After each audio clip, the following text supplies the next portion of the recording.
जी, बाबा रामदेव जी तो उसी दिन बेनकाब हो गए थे जब 2012 में रात में वो रामलीला मैदान से कपड़ा बदल के बाहर निकले थे, तो खुद ही वो बेनकाब 2012 में जो हो गया था उनको आप 2025 में फिर से क्या बेनकाब कीजिएगा।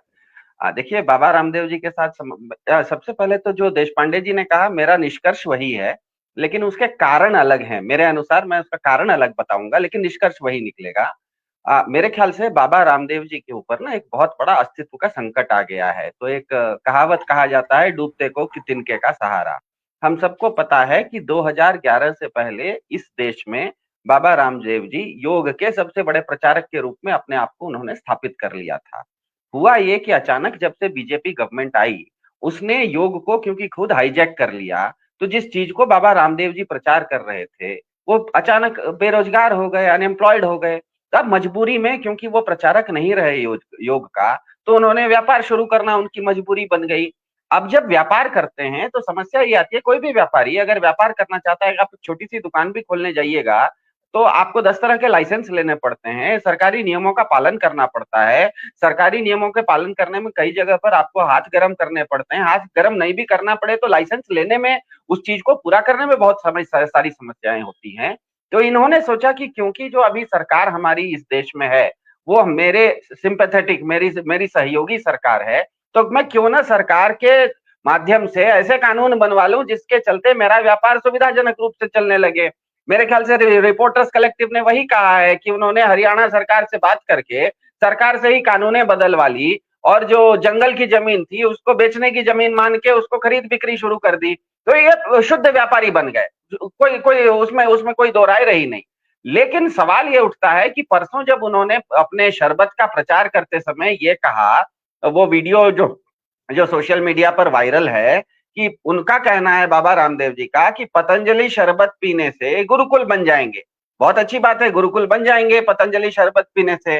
तो मुझे ये बताइए कि सचिन तेंदुलकर से लेके भारत के जो करोड़ों युवा हैं जो पेप्सी पी रहे हैं, वो तो फिर वेटिकन के नागरिक हो गए। क्योंकि पेप्सी एक ऐसी कंपनी है जिसने 2020 में 850 करोड़ रुपया सऊदी अरब में मदरसों को दिया था।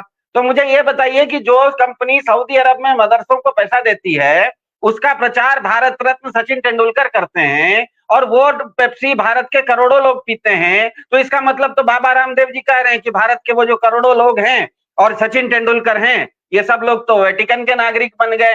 तो मुझे ये समझ में नहीं आया। तो उनका तर्क ये बिल्कुल चलता नहीं है, क्योंकि मैं अभी एआई से सवाल पूछ रहा था, सीधा सवाल था कि 2015 में बाबा रामदेव का नेटवर्थ क्या था और 2023 में उनका नेटवर्थ क्या है। नेटवर्थ मतलब बाबा रामदेव जी की मतलब संपत्ति, कुल मिला के बाबा रामदेव जी का महत्व, उनका उनका आर्थिक वजन कितना है।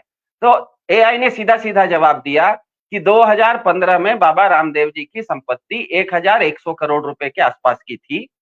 2023 में ये जो महंगाई बढ़ रही है, ये सब मिला के उनकी संपत्ति कम से कम 1800 करोड़ रुपए की होनी चाहिए थी, लेकिन उनकी संपत्ति आज केवल 1600 करोड़ रुपया है। इसका मतलब बिल्कुल स्पष्ट है कि बाबा रामदेव जी घाटे में जा रहे हैं। अब घाटे में इसीलिए भी जा रहे हैं क्योंकि जिस रूह अफ़ज़ा को ये गरिया रहे हैं, वो रूह अफ़ज़ा 2023 में 4 करोड़ बोतल रूह अफ़ज़ा की बेच चुका है। तो उनका जो युद्ध जिसके साथ हो रहा है वो तो पहले ही हार चुके हैं। अब दिक्कत यह है कि आपका जो सवाल है कि क्या इसमें बीजेपी ने क्या कहते हैं, सांप्रदायिक सद्भाव को तोड़ने के लिए, खराब करने के लिए बाबा रामदेव जी को इस तरह की कोई सुपारी दी है। तो इसमें मेरा सा निष्कर्ष थोड़ा सा अंतर है, मैं 2 मिनट में उसको समझा देता हूं। बीजेपी ने यह समझ लिया है कि आज के भारत में 1/3 लोग ये सोचते हैं कि सरकार ही संस्कार सिखाएगी। पर क्या सरकार गीता रामायण की जगह ले सकती है? क्योंकि संस्कार तो हमारे घर में रखे धर्म ग्रंथ और शंकराचार्य जैसे धर्म गुरु सिखाते हैं। सरकार का काम तो है हमें सुरक्षा, सड़क और स्कूल देना। क्या गीता हर 51 मिनट में, भारत में जो महिलाओं पर हर 51 मिनट में एक अपराध हो रहा है, गीता उसको रोक सकती है? नहीं रोक सकती। इसके लिए पुलिस चाहिए, कानून चाहिए। क्या शंकराचार्य जी के पास मिसाइल है कि वो चीन से गलवान से चीन को हटा देंगे? नहीं है, क्योंकि ये सरकार का काम है। हमें सरकार से वही मांगना चाहिए जो वो हमारा टैक्स लेकर हमको दे सकती है। अच्छी स्कूल दे सकती है, सड़क दे सकती है, नौकरियां दे सकती हैं। संस्कार के लिए हमें अपने पुरखों की, गीता रामायण की, संतों की शरण में जाना चाहिए। सरकार की शरण में नहीं जाना चाहिए। जैसे हम अपने डॉक्टर से दवाई लेते हैं, ड्राइवर से नहीं लेते, और ड्राइवर से गाड़ी चलवाते हैं, दवाई नहीं लेते, वैसे ही सरकार से सुरक्षा और सेवा मांगनी चाहिए, पूर्वजों और संतों से संस्कार लेने चाहिए। डॉक्टर ड्राइवर से दवाई नहीं ले सकते, न डॉक्टर से गाड़ी चलवा सकते हैं। और जो जैसे देशपांडे जी ने कहा, इस देश में अगर आयुर्वेद पे लोगों को इतना भरोसा होता तो 200 करोड़, ये क्या कहते हैं, कोविशील्ड के वैक्सीन के बदले 200 करोड़ कोरोनिल बिक गया होता ना बाबा रामदेव जी का। बाबा रामदेव जी का कोरोनिल 200 करोड़ नहीं बिका, लेकिन कोविशील्ड 200 करोड़ लोगों ने ले लिया, अपने हाथ में वैक्सीन लगवा ली। तो इसका मतलब है कि इस देश की जनता भी जानती है। लेकिन भाजपा का यह मानना है कि भारत में हर 3 में से एक व्यक्ति जो कि सभ्य व्यक्ति है, समझदार व्यक्ति है, वो एक गलत फहमी में है कि सरकार का काम संस्कार सिखाना है। तो जो जो संस्कार के प्रतीक होते हैं, बाबा रामदेव जी जैसे लोग, क्योंकि उनका पहनने का तरीका, मतलब उनकी बोली सुनिएगा, वो जिस तरह के कपड़े पहनते हैं वो देखिएगा, उनका दाढ़ी वगैरह देखिएगा, उनका बैकग्राउंड देखिए कि वो योग के प्रचारक थे। तो एक तरह से वो संस्कार का प्रतिनिधित्व करते हैं। और क्योंकि भाजपा जानती है कि इस देश के 1/3 लोग सरकार से संस्कार की अपेक्षा कर रहे हैं, इसीलिए इनको सरोगेट, इसको कहते हैं व्यापार में सरोगेट एडवर्टाइजिंग। हम लोग सब जानते हैं, एक आरसीबी नाम की कंपनी है, आईपीएल में क्रिकेट खेलती है, वो कंपनी यूनाइटेड ब्रूअरीज की है, मतलब विजय माल्या जो शराब बनाते हैं, लेकिन वो शराब का एडवर्टाइजमेंट नहीं करती, उसको सरोगेट एडवर्टाइजिंग कहते हैं। वो उसके नाम से पानी बेचती है, हमको पता है कि सरोगेट एडवर्टाइजिंग। तो इस तरह से बीजेपी को लगता है कि ये जो 1/3 इस देश में लोग हैं जो सरकार से संस्कार की अपेक्षा करते हैं, उनको संस्कार की बात अगर हम संस्कार के किसी प्रतीक के मुंह से कहवा देंगे तो मेरा काम जो इन्होंने देशपांडे जी ने कहा, पोलराइजेशन, ध्रुवीकरण, वो जल्दी आसानी से होगा। लेकिन उन लोगों से मेरा एक छोटा सा निवेदन है कि याद रखिएगा, गुरुजी जो होते हैं ना, वो अपने विद्यार्थी पर ही सबसे ज्यादा छड़ी चलाते हैं। गुरुजी पड़ोस के स्कूल में जाके छड़ी नहीं चलाते,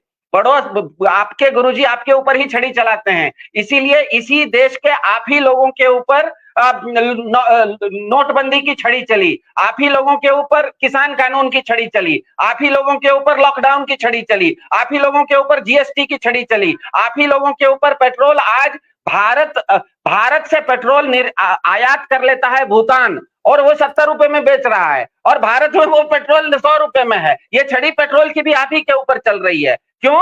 क्योंकि आप गुरुजी जो होते हैं वो पढ़ाते कम है, छड़ी ज्यादा चलाते हैं, और छड़ी किस पर चलाते हैं? अपने ही विद्यार्थियों पर चलाते हैं। और हमारे वाले तो ध्यान रखिएगा, गुरु नहीं है, वो विश्व गुरु हैं, उनकी छड़ी ज्यादा चलती है, चलेगी अपने ही लोगों के ऊपर चलेगी। तो मेरे ख्याल से ये जो भारत की 1/3 समझदार जनता की संस्कार के प्रति एक गलत झुकाव है, उसका फायदा उठाने के लिए बाबा रामदेव जी जैसे लोगों को भाजपा आगे करती है, बीजेपी का इकोसिस्टम आगे करता है, क्योंकि वो चीजें संस्कार का चश्मा पहन के देखने के आदी हो गए। मेरे ख्याल से ये